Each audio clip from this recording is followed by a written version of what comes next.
누가복음 6장 46절로 49절까지 말씀을 우리 다 같이 합독을 합니다. 너희는 나를 불러 주여 주여 하면서도 어찌하여 내가 말하는 것을 행하지 아니하느냐. 내게 나와 내 말을 듣고 행하는 자마다 누구와 같은 것을 너희에게 보이리라. 집을 짓되 깊이 파고 주추를 바위 반석 위에 놓은 사람과 같으니 큰 물이 나서 탕류가 그 집에 부딪히되 잘 지었기 때문에 능히 요동하지 못하게 하였거니와 듣고 행하지 아니하는 자는 주추 없이 흙 위에 집 지은 사람과 같으니 탕류가 부딪힘에 집이 곧 무너져 파괴됨이 심하니라 하니라. 아멘. 자, 우리 인생이 잘 되느냐 못 되느냐 하는 게 말씀을 어떻게 듣고 어떻게 실천하느냐 거기에 달려있다 하는 말씀이에요. 오늘 예수님 말씀에 나보고 주여 주여 하면서도 내가 말하는 것을 행하지 않는다 그랬거든요. 저도 사실은 이렇게 개인 양육을 하다 보면은 설교 시간에 다 말씀한 건데 실제로 보면은 삶 속에서 적용을 안 해요.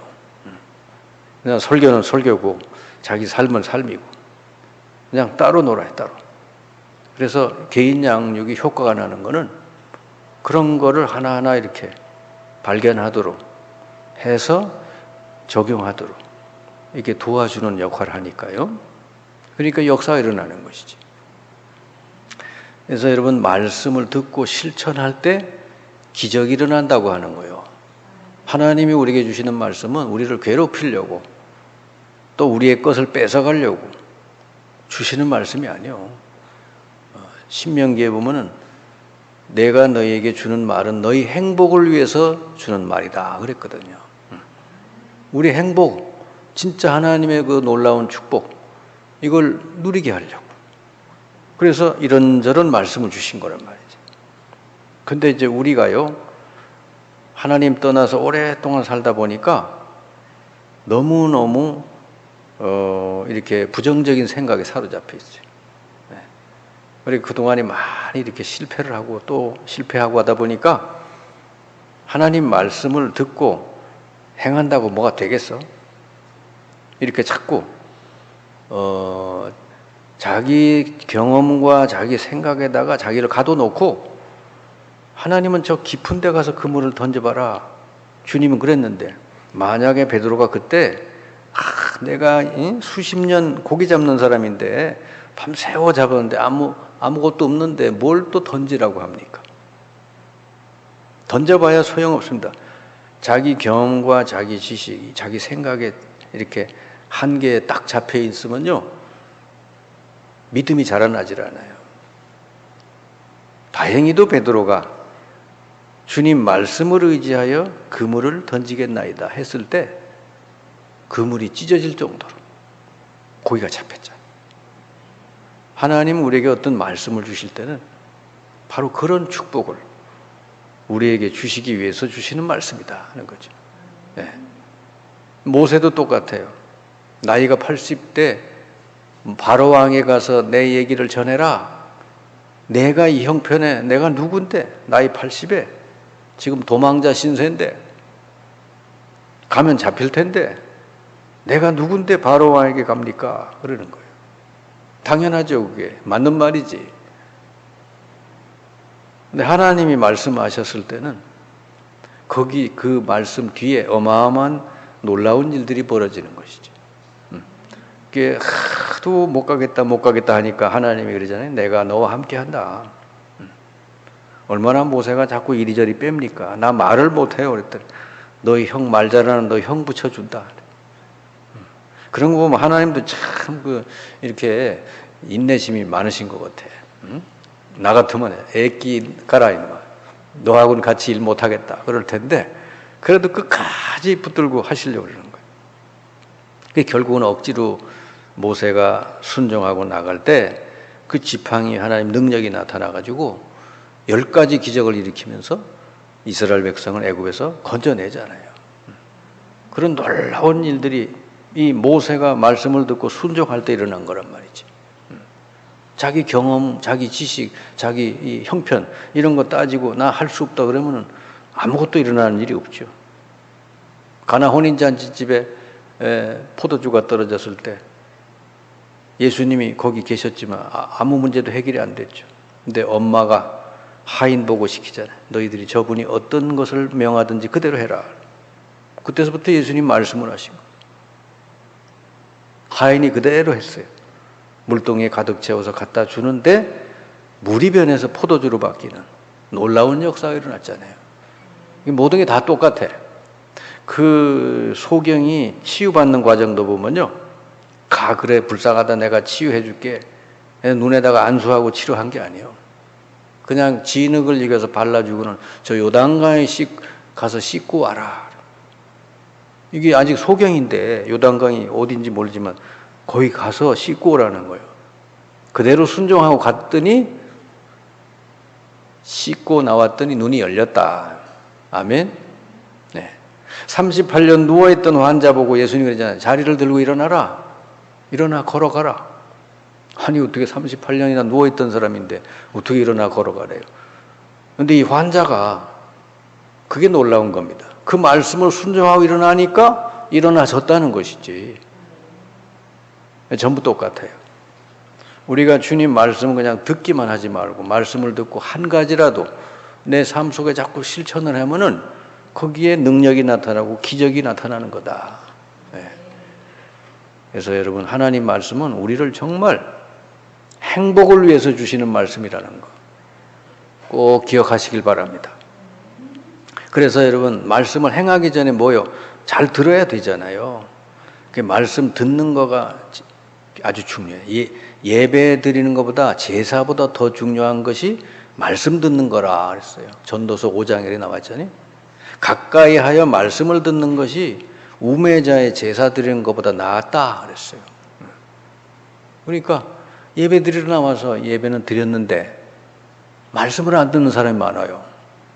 엉뚱한 생각하고 사람 붙들고 얘기하고 왔다 갔다 하고 예배 시간에 왜 그러는지 모르겠어요. 예배 시간은 화장실도 가지 말아야 돼. 말씀 들어야지. 아멘? 누가 옆에서 뭐라 해도 그만두라 그래야 돼. 전화도 다 꺼놓고. 왜? 하나님 말씀 듣는 시간이잖아요. 이게 중요하기 때문에. 자, 주님의 그럼 음성을 어떻게 들을 수 있습니까? 그럼 주님의 음성이 귀로 들립니까? 아니잖아요. 예수님이 제자를 파송하면서 그랬어요. 너희 말을 듣는 것이 내 말을 듣는 것이다 그랬거든. 그러니까 또 지금도 똑같아. 모세와 선지자를 통해서 이스라엘 백성에게 말씀했듯이 지금은 이 강단을 통해서 그 백성들에게 말씀을 주시는 것이다 하는 거예요. 강단 말씀 속에서 여러분이 주님의 음성을 듣게 되시기 바랍니다. 자, 주님은 우리에게 어떤 명령을 주셨는가? 이사야 55장 3절에 보니까 너희는 내게 귀를 기울이고 내게 나와 들으라. 그리하면 너희 영혼이 살리라 하셨습니다. 그랬어요. 왜 주님 말씀 들어야 됩니까? 너희 영혼이 살리라. 영적으로 여러분 우리가 자꾸 힘을 얻고 살아나려면은 말씀을 들어야 돼요. 말씀은 우리 영의 양식이다 그랬어요. 그러면 말씀을 듣는 자의 복이 뭐냐? 구원의 복, 영생의 복을 얻는다. 요한복음 5장 24절에 그랬죠. 내 말을 듣고 믿는 자는 영생을 얻었고 심판에 이르지 아니하고 사망에서 생명으로 옮겨졌느니라. 말씀을 정말 사모하면서 너무 잘 들은 사람이 있는데 그게 로마 백부장 고넬료요. 이 사람이 베드로를 초청해서 말씀 들으려고요. 자기 그 하인들을 시켜서 베드로를 자기 집에 초청하잖아요. 베드로가 자기 집에 가니까 어떻게 합니까? 뛰어나가서 엎드려서 우리에게 말씀을 달라고 그러잖아요. 그러니까 그 집에 가서 베드로가 복음 말씀, 구원의 말씀을 전하니까 아예 영접도 안 했는데 성령이 임하셨단 말이지. 여러분 말씀 잘 들을 때 성령이 여러분에게 충만하게 임하게 되는 줄 믿습니다. 그래서 그 집이 다 구원받은 거예요. 그리고요 말씀을 자꾸 자꾸 듣고 깨달으면 믿음이 성장한대요. 로마서 10장 17절에 믿음은 말씀을 들음으로 난다 그랬거든요. 네. 아이 나 믿음이 없는데 그러면 방법이 뭐예요? 말씀 들으면 되는데 맨날 나 믿음 없어요 뭐 이러면서 또 말씀을 안 들어. 그리고 어느 세월에 그럼 믿음이 자라나요? 자꾸 말씀 들어요. 그리고 말씀을 잘 들을 때 성령 충만함을 주신다. 아까 고넬료 집안에 그랬잖아요. 베드로가 가서 복음 말씀 전하니까 그 집에 성령이 임하셨다 그랬어요. 여러분이 예배 시간에 이렇게 말씀 잘 들으면 성령이 여러분에게 충만하게 임하게 될 줄 믿습니다. 그리고 말씀 듣는 자에게 복이 임한다 그랬어요. 이사야 55장 3절 아까 그랬잖아요. 그죠? 그 말씀을 듣는 자가 이제 영이 산다. 영원히 산다 그랬잖아요. 자, 그럼 어떤 자세로 말씀을 들어야 되냐? 말씀 들을 때 데살로니가 교회 성도들이 어떻게 들었는가 거기 데살로니가 2장 13절에 나와요. 바울이 증거하는 말씀을 들을 때 사람의 말로 받지 아니하고 하나님 말씀으로 받았다 그래 나와요. 그러니까 되게 이렇게 여러분은 이제 말씀 잘 듣잖아요, 그죠? 이제 목회자하고 가까이 있는 사람들, 주로 가족들. 그러니까 목회자로 안 보고, 그죠? 우리 아빠, 또 우리 남편, 뭐 이렇게 가까이 뭐 살다 보니까 뭐 볼 거 못 볼 거 다 보고 그래서 말씀을 전하니까 목사님으로 안 보일 수도 있잖아요. 어떤 면에서 손해가 될 수 있죠. 근데 주의해야 돼요. 이 자리에 누가 섰든지 간에 하나님의 말씀을 대언하는 사람이다 하는 것이죠. 네. 그래서 사람의 말로 받지 아니하고 하나님 말씀으로 받는 거. 근데 일반 교인들 가운데도 그런 사람이 있어요.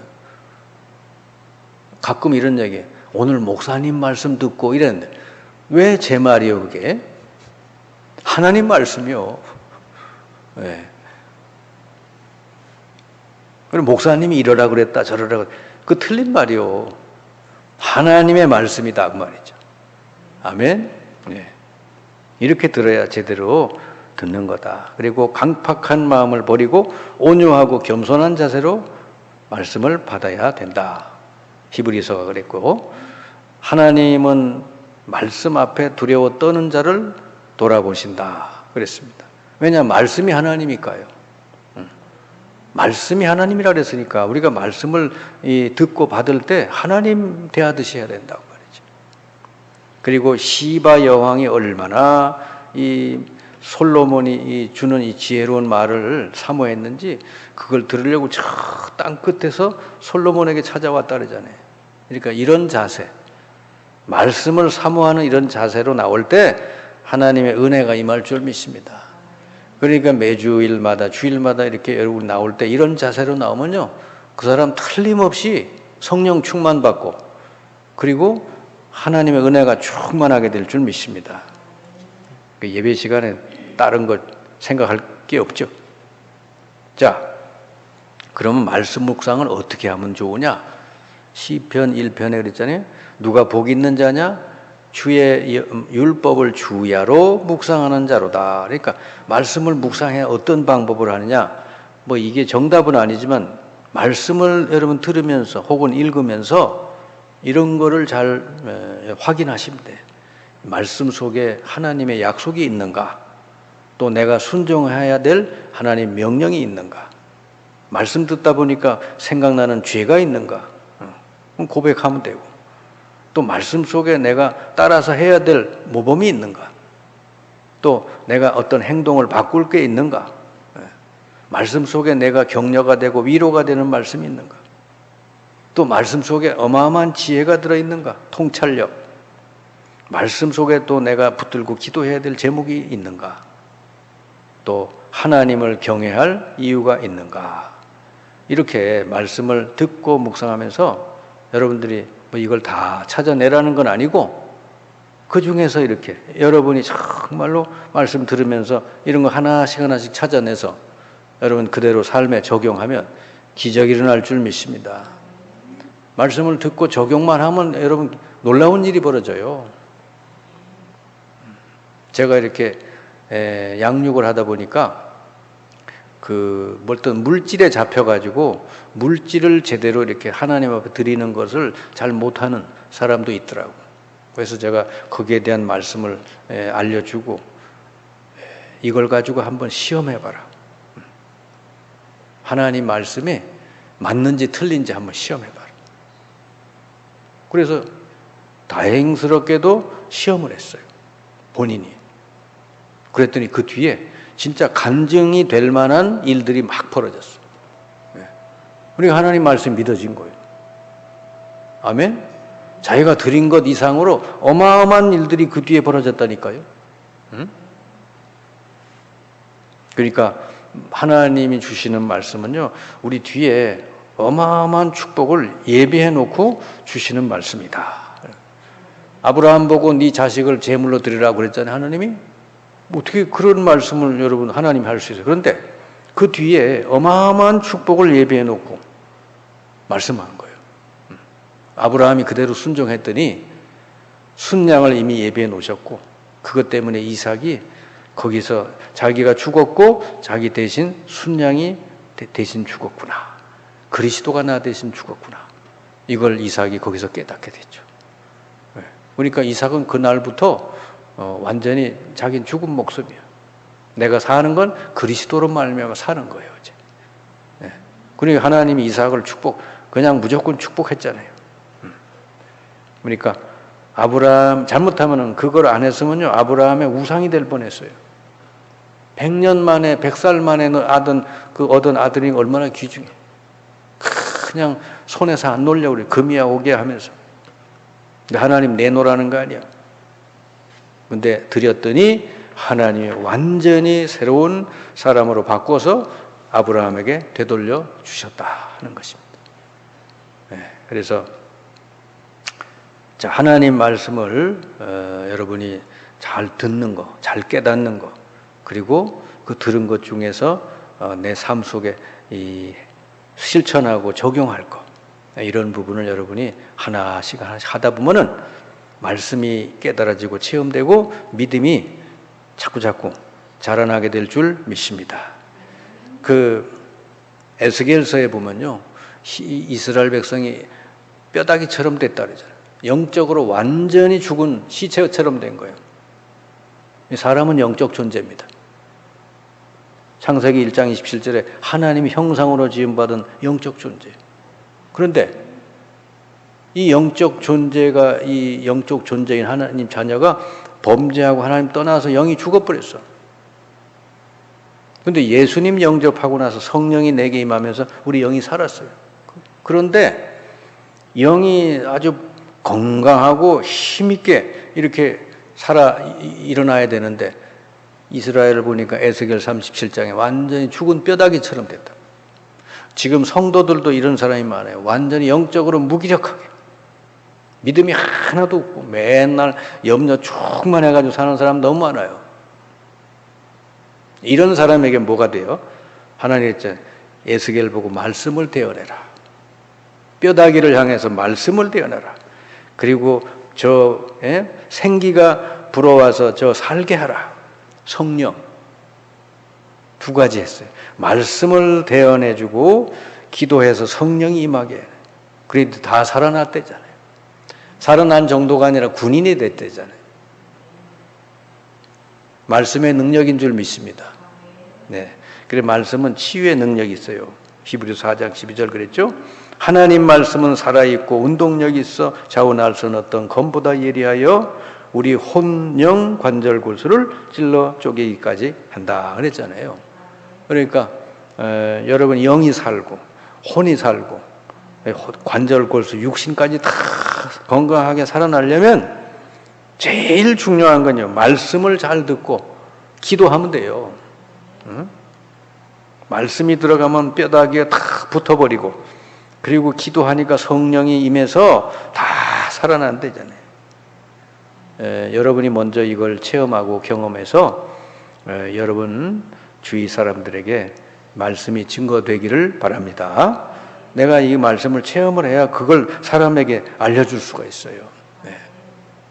그래서 혼이라고 하는 건 뭐요? 마음, 생각이 치유되는 거고, 영이라는 거, 우리 영적 상태, 완전히 뼈다귀 같은 영적 상태가 치유되는 거고, 관절 골수는 뭐죠? 육신까지 치유된다 하는 겁니다. 사람은 세 가지가 다 연결되어 있어요. 영, 혼, 관절 골수. 이 세 가지가 떨어져 있잖아. 다 연결돼서 영이 무기력하거나 혼이 병들었거나 그러면 반드시 육신적인 것도 병들게 돼 있다. 근데 이거가 어디서부터 치료가 되면 되냐? 영이 치료가 돼야 돼요. 그 다음에 혼, 마음과 생각이 치유되면 육신 건강도 회복이 될 줄 믿습니다. 여러분이 먼저 영육간에 강건해지시기 바라고, 여러분 주위 사람들에게 이 체험한 말씀을 줘서 그들을 살리시는, 여러분 주위 사람들 살리는 여러분 되시기를 주님의 이름으로 축원합니다.